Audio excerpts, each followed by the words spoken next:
Good ball played in for Tony Morley. Oh, he must be! And it is! Peter Will!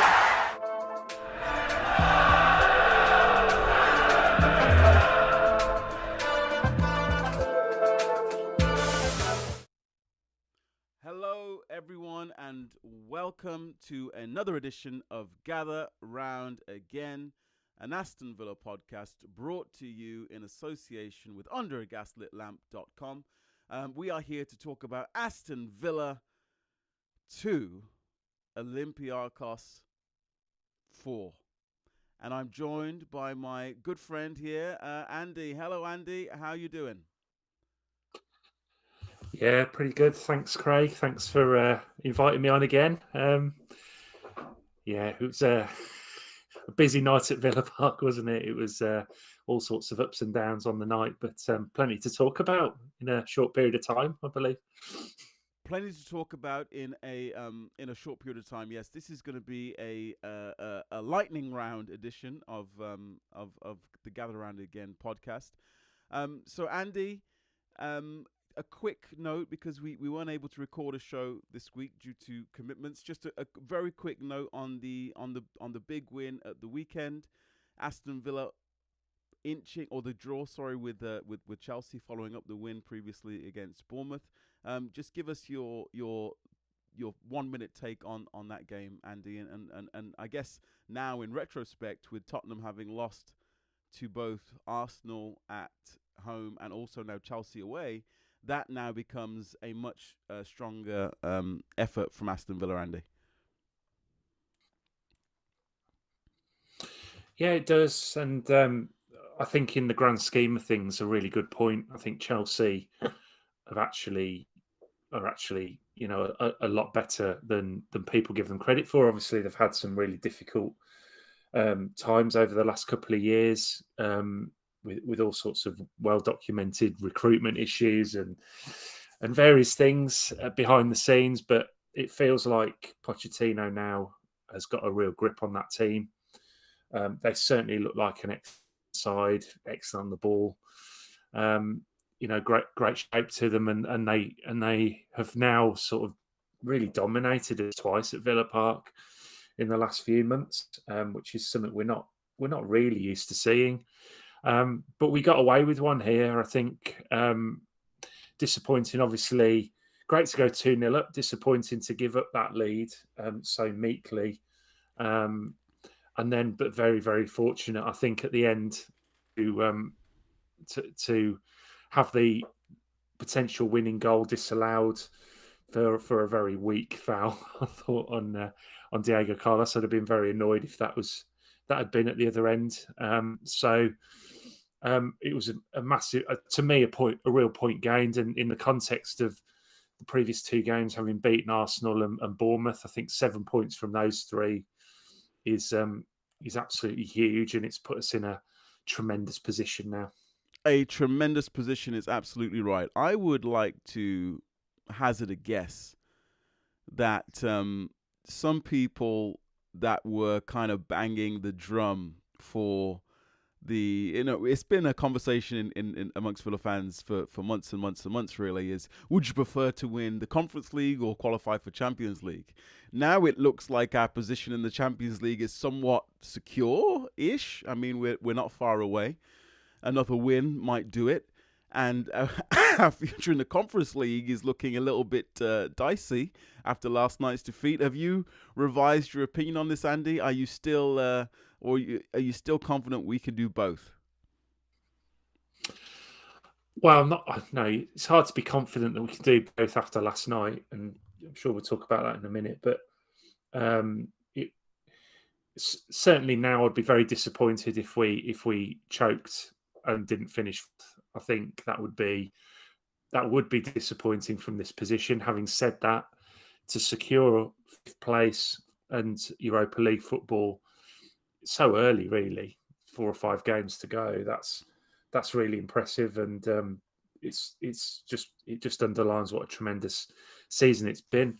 But in terms of the two, I mean, I've never really had a preference. Obviously, you take what you can get when you're a team like Aston Villa, so starved of any kind of success for so many decades, never mind years. This is actually a tremendous position to be in.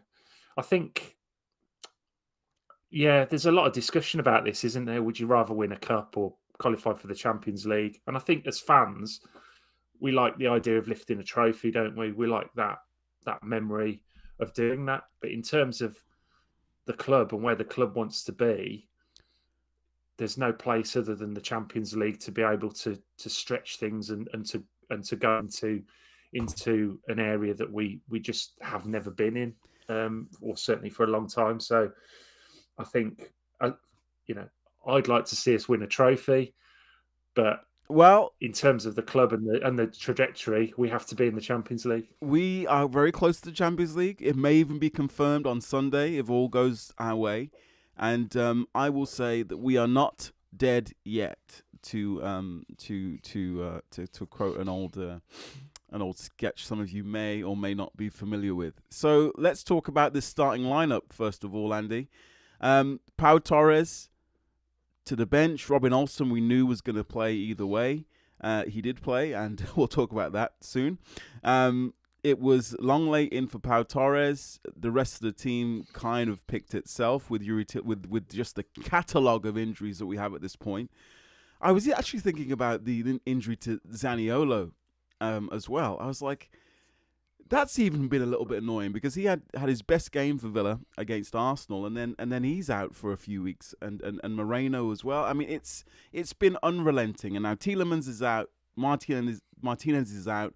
Not enough is being said, I think, about this, and I think that's again down to Unai Emery just with this no excuse culture. But it is ridiculous. This lineup, I think, was okay, but the bench was really threadbare, Andy. I mean, what did you make of those changes, and what did you make of Longley coming in for Pau Torres? Were you disappointed with that, or were you fine with it? I think it just speaks to the fact that Emery is really keen to get the Champions League qualification over the line as soon as possible, and that's why he's rested Torres. It's likely that Torres is still carrying some sort of pain, perhaps, and some sort of discomfort from the ankle injury that he had earlier in the season. And I think it was probably the wise decision. I mean, we're not bringing in a Wally there in place of him. Clement Longley is an excellent centre back, and he's been really good for us this season. So I was fine with that. And I don't think that team selection had any bearing really on the result. I just felt, obviously, they had no choice with Robin Olsen, did they? And it just doesn't. Whenever he plays, it's difficult to watch, unfortunately. And last night was no different. But aside from that, like you say, there aren't options. It's not like he's picking and choosing. It's like a couple of tweaks here or there, isn't it? And there's not an awful lot he can do with the players that are available at the moment. With the Robin, you're right. And with the Robin Olsen thing there, Andy, my position is like, I really try hard not to jump on the guy's back because I actually don't think any of this is his fault. But we do concede normally 2 to 4 goals when he's in the net. I think he's had one clean sheet, and that was in an away game against Spurs when they were under. I think the players were trying to get Conte fired, and he didn't have a shot to save. It is not that he was necessarily at fault for all of the goals. I think maybe the deflected goal Martinez saves, but there is. It's not a coincidence, is it? At this point, it's not a coincidence that we ship so many goals when he's in net, even if you might not look at the goal and say, that's an awesome mistake. That's an awesome mistake. It is systemic. His reluctance to be anywhere away from his line means the defense has to sit deeper, and then there's there's more space in between the defense and the midfield. He seems to give and again, this isn't Robin Olsen's fault that he's not Dibu Martinez. We can't blame him for that, but he seems to give the defense the heebie-jeebies. And whenever he's in goal, we look far, far more vulnerable. Whenever and it's almost to the point where you feel like, or I feel like, if Olsen had been in goal for any kind of prolonged period, we'd be a mid-table side. Is that dramatic? Am I being too hard there? And this is the other thing. I really don't think it's his fault. Like, I don't think he's doing anything wrong.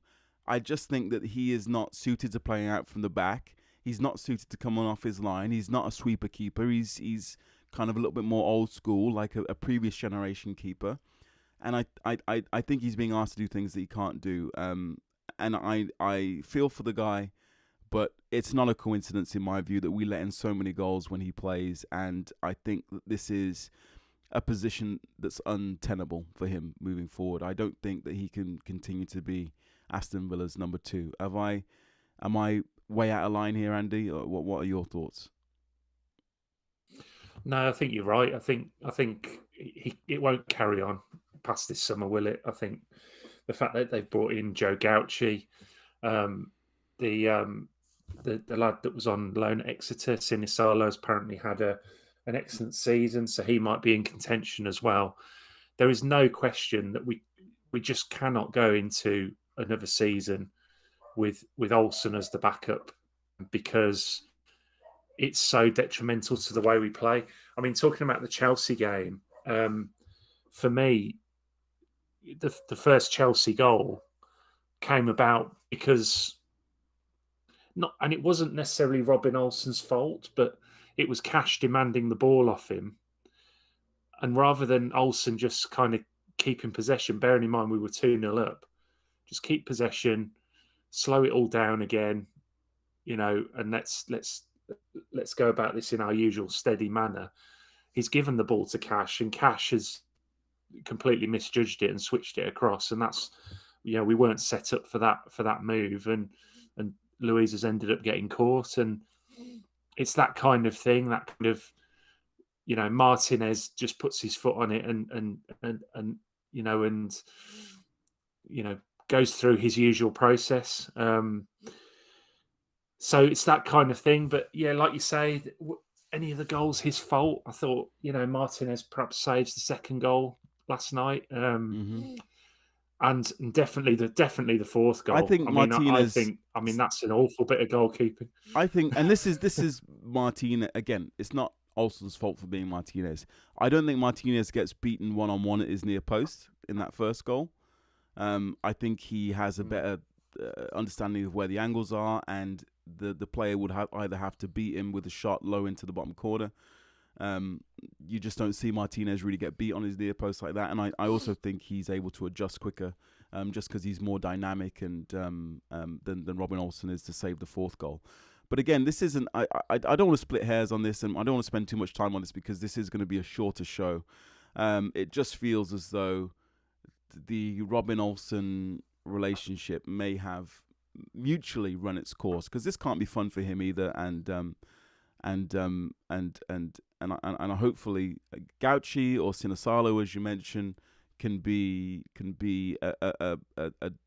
help us to keep playing the system the way that we would like to play it moving forward. And Robin Olsen also, who's an international player and on decent money, maybe he can, and he's also in his 30s, he can go somewhere and play week in and week out in a system which suits him, which isn't us. It's fair to say. Yeah. So the game started lively there, Andy, and Villa had the ball in the net from a well-worked corner routine, and this was ruled out. Leon Bailey nods it in at the far post. The comms on US CBS Sports were shocking. They told us nothing about it. The guy clearly wasn't in the stadium and wasn't getting the VAR stuff, so he didn't mention it. He just said it's disallowed. I was like, what for? Is it offside? I later saw online it was for what seems to be a very gentle tug on from Clement Longley. You referenced earlier the Chelsea disallowed goal for the foul on Diego Carlos. Well, this foul was even softer. and it didn't seem like VAR took a great deal of time over it. Andy, were we robbed, to coin a phrase that's thrown around a lot by football fans in this instance? Should Villa have been 1-0 up after a few minutes? Well, I was down the other end of the, so for me, I had no idea what had been ruled out. I assumed it was perhaps offside or something like that. But yeah, I mean, I don't know. I think we got away with one, didn't we, Saturday, perhaps, and this one, like you say, potentially similar, maybe a little bit soft. But I have to say that the referee was and I mean, you said on here we try not to complain too much about referees, but my goodness, there were some absolute whoppers last night, and he was. I mean, I just didn't feel like he was in any kind of control of the game. I don't think he had any understanding of what was going on. So it doesn't surprise me really that this kind of decision was made last night. And yeah, I mean, who knows? We score that goal and potentially it's a whole different complexion on the game, isn't it? But it certainly would have been a good start. And also, I mean, Morgan Rogers had a really good effort as well, didn't he? I think not long before that, which if that goes in, it's a great start, and it's more of kind of what we're used to at Villa Park, sort of taking the lead and controlling the play from there. But yeah, it was a bit of a tough one to take. But at that stage, it felt like we were on top and we were, pretty much in control and sort of asserting our quality on the game. It did feel that way, but it didn't feel that way for very long. It was just a few moments later that, I guess we got a pair of goals to talk about. We'll do them in one because they were both very, very eerily similar. The forward for Olympiacos, a gentleman by the name of Ayoub El Kaabi, who would go on and score a hat-trick. In the 16th minute, he's released through. Matty Cash is playing him on. I don't want to get into a Cash thing, but we've seen this from Cash before, where he's not quite tuned into the line. And similarly, 15 minutes later, it's the same story. Luca Dean, even worse, was probably about 4 yards playing the lad on side, and he's just bent his run. He's had a one-on-one, 2 one-on-ones with Robin Olsen. Again, without belaboring the point, this isn't one-on-ones with Emi Martinez. 2 one-on-ones and 2 goals, and all of a sudden, 29 minutes gone, the Villa offside trap has been decimated by 2 really poor lapses in concentration from our fullbacks, Matty Cash and Luca Dean, and we're 2-0 down after half an hour. And it seems after that goal being disallowed, anything that could go wrong did go wrong. And Villa are 2-0 down after 30 minutes. Andy, what were you thinking in this moment as you sat there in Villa Park last night? Yeah, I mean, it was a tough one. I was actually visiting the gents' room when the first one went in. Had no idea it had happened, and then just as I returned to my seat, the VAR gave the decision because it was initially flagged for offside, wasn't it? And then VAR rightfully overturned it. It was a bad bit of play. I mean, the people around me seemed to be quite surprised that it was given, but clearly sort of Matty Cash, as you say, was playing him on, and it's not an easy thing, this offside line, this high line, and it is difficult. But when you think back to this time last season when we had obviously Tyrone Mings and Ashley Young in that back line, it was like absolute clockwork, wasn't it? And the amount of offsides we were winning in that situation was frightening, really. But it's just it's not been quite the same this season, and I don't like to single out individuals, but certainly Matty Cash, like you say, has been caught like that a couple of times. The second goal just felt like, yeah, it was all round just really, really sloppy, and obviously the striker's done incredibly well finish from there. But as I say, if Martinez is in goal, I don't think he gets that opportunity. It is difficult to really fathom. It's a historical moment. We are 42 years removed from our last European semi-final. Villa Park is rocking, the atmosphere is raucous, and you just, it's a kick in the teeth. You're 2-0 down, and you're bewildered. You've had a goal very harshly ruled out. And then you do get an attack. Leon Bailey finds himself one-on-one with his fullback, beats him all ends up. The fullback, for me, biased Villa fan perhaps, clearly fouls Leon Bailey, brings him down in the area. You're waiting for the referee to point to the spot. He doesn't. You're waiting for VAR to send him to the screen because this is a stonewaller. This isn't like a 50-50. This is a clear foul, and nothing is given again, Andy. At that point, you're starting to get even more worried. But then, like a phoenix from the ashes, we put together our best passing move probably of the first half, other than that Morgan Rogers chance, which you alluded to in the where he worked the keeper brilliantly in the first few moments. Moussa Diaby is played in by Matty Cash, who crossed the halfway line, I think, for the first time in that first half. Lovely ball in from Cash into Diaby. Diaby with, showing that kind of £50 million that we do see from him. Just the perfect weight of pass, the perfect angle of pass, right into the path of Ollie Watkins, who makes no mistake at all, smashes it into the bottom corner. Keeper, no chance, 2-1, and it's game on, Andy. Are you a brilliant team goal there?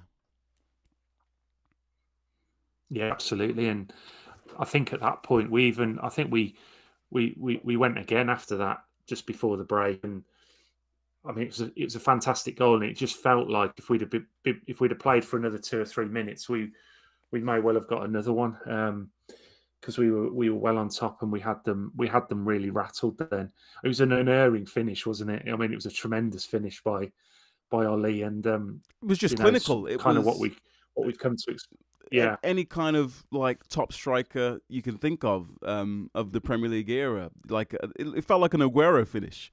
To me, it was like you put Aguero in there, he does the run and he just smashes it bottom corner, and it's just routine. A brilliant finish, a brilliant season from Ollie Watkins, and then the halftime whistle blows, and we're feeling a little bit better about ourselves. But unfortunately, there was a major medical emergency, and a shout out to a lady by the name of Heidi Elliott, who may well have saved a life at Villa Park last night, and that certainly puts the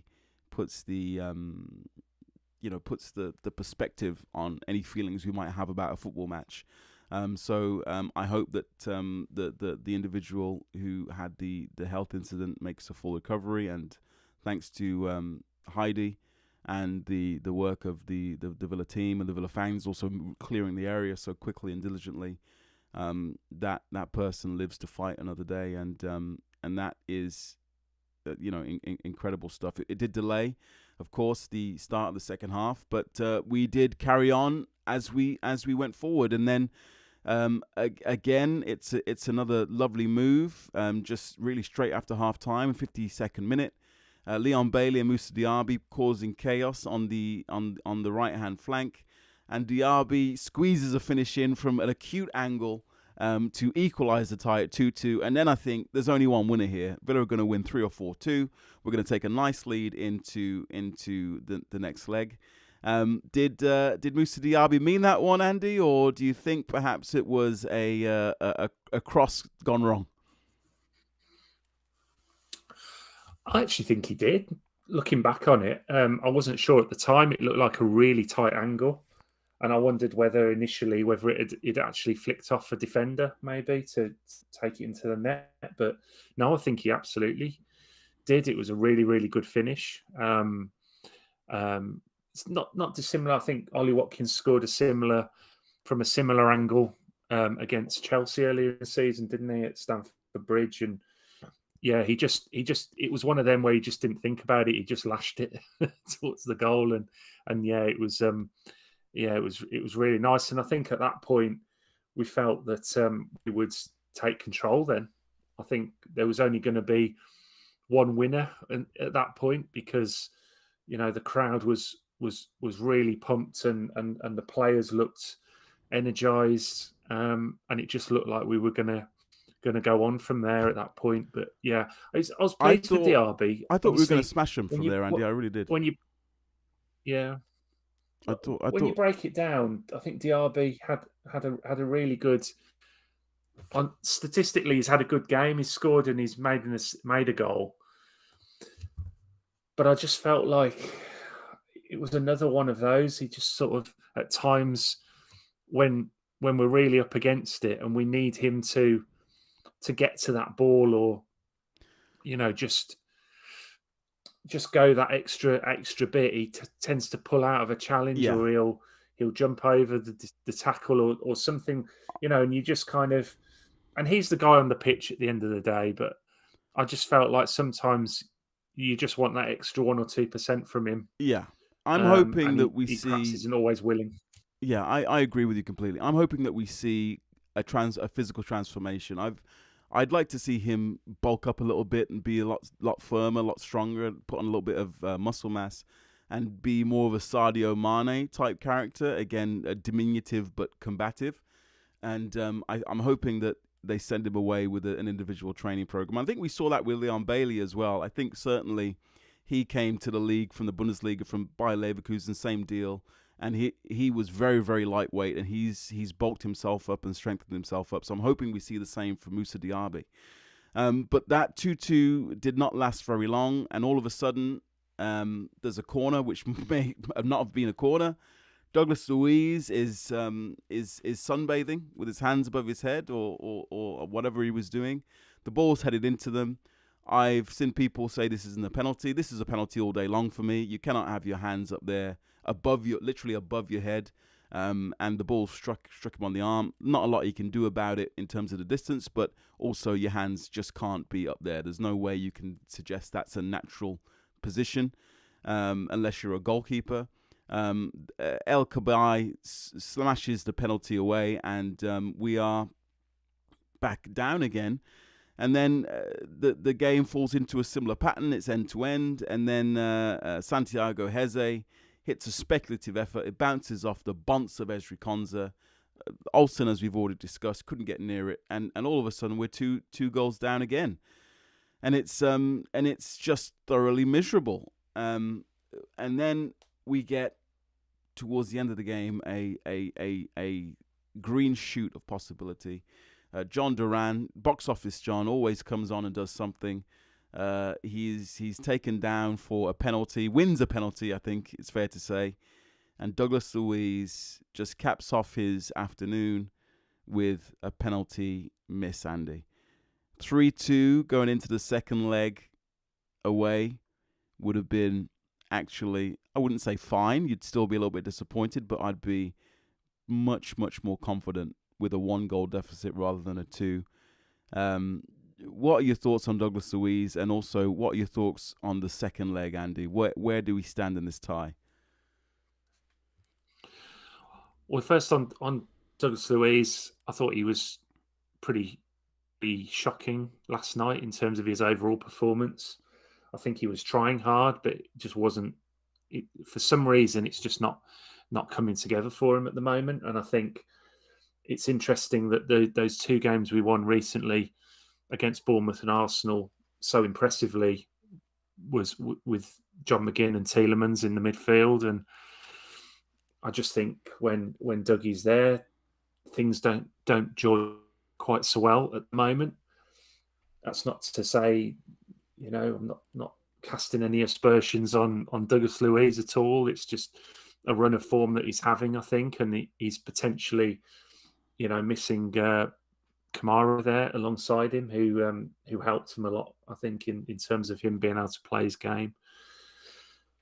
But the penalty, I mean, yeah, he was going to miss one eventually. I think he's had a really good record. I just think if you if you shuffle and dance your way up to the penalty like that, you have to hit the target, and it hasn't obviously, it's gone the wrong side of the post for him, and he's held his hands up, and he's admitted that. But ultimately it was a poor night for him, but a really poor night overall for the team. And certainly he's not the only kind of culprit in terms of that defeat. In terms of the tie, I think it's obviously against us, isn't it? I think it's going to be really hard to go there, and effectively we're going to need to keep a clean sheet, probably. We're going to have to score early, probably. We're going to have to really take the game to them and keep it really tight, and that's going to be difficult because they showed that attacking wise they're excellent. Another example of a continental team that are just really impressive on the ball, really adventurous and really slick. And I'll go back to what I said before. It's like nothing's changed since the 90s. The English teams are still lacking in terms of technical quality against when they come up against continental European teams. I think they're they were certainly the experienced European outfit. Like, they knew what this was. They knew what it was to be in this kind of European game. They were cute with the referee, even with the Douglas Luiz penalty. They were joshing and delaying it and spoiling. They went down with pretending to be injured. The dark arts, which we have seen from Villa players. I think certainly Emi Martinez does it, Kamara does it, but those players aren't around. Tielemans can hit the deck when he needs to reset things. And I think it's just a little bit of that nous and that lack of experience, because we're virgins in this instance. We are youngsters coming into our first rodeo, and it's difficult to really know what you're doing in those instances, and we don't know what we're doing. Now, I don't think that the tie is dead. I will say, if Emi Martinez isn't back, I think the tie is dead. If we go into that game with Robin Olsen, I think it's over. But I think, can we go to Arsenal and win 2-0? Yeah, we can, and we did it.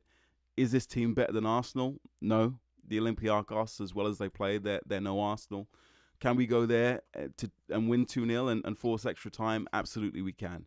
And then if it goes to penalties, I think we know that we have an ace in the hole if Martinez is available. I don't think we're dead yet, but certainly a 2-goal deficit in the European semi-final is poor.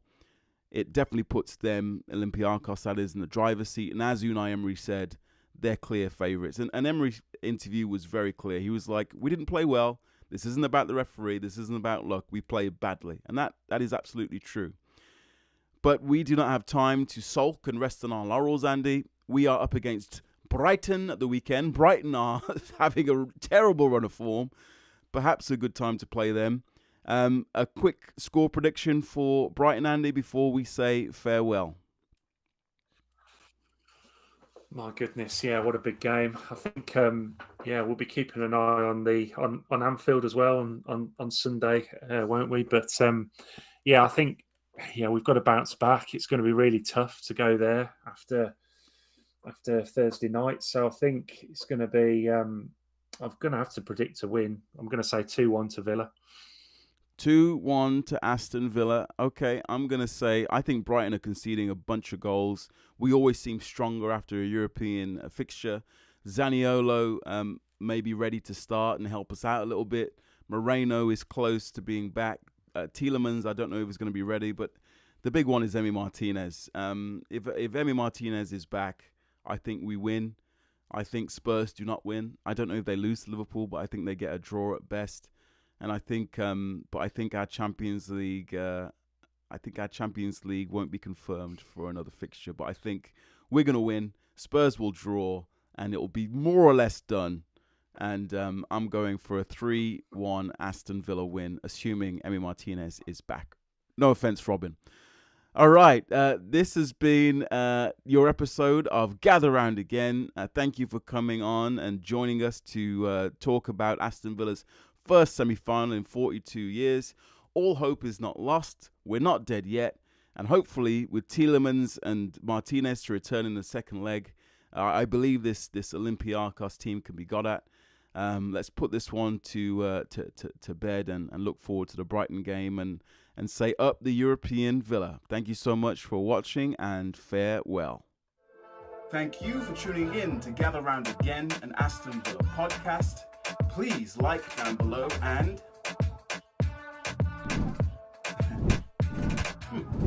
subscribe. Up the Villa. Daly and Atkinson on one of those great